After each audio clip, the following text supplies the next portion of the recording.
సరే, ఇప్పుడు వచ్చే మున్సిపల్ ఎలక్షన్స్ లో ఏ విధంగా ఉండబోతుంది? ప్రజలు ఏమైపోయినారంటే అంత ముందు లెక్క జోయిలో పడింది చక్కగా. కష్టమో నిష్ఠూరమో వాళ్ళకి తెలియదు, మా లెక్క మాకు వచ్చింది అంటారు.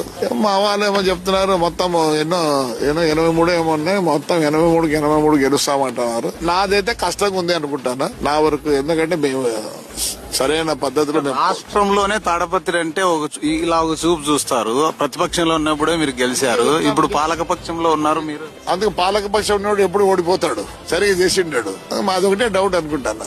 ఎందుకు ఓడిపోతాం అనుకుంటున్నారు సార్? కారణాలు ఏమని చెప్పగలుగుతారు? మెయిన్ కారణం వచ్చి ఆ జోలో పడలే జనాలకి. ఉచిత పథకాల్లో అప్పుడు డబ్బులు జోలో పడ్డాయి. ఎందుకంటే మేము రోజు తిరుగుతాం కాబట్టి వాళ్ళు మాతో సంభాషిస్తున్నారు. ఇప్పుడే చెప్పింది మా పాప.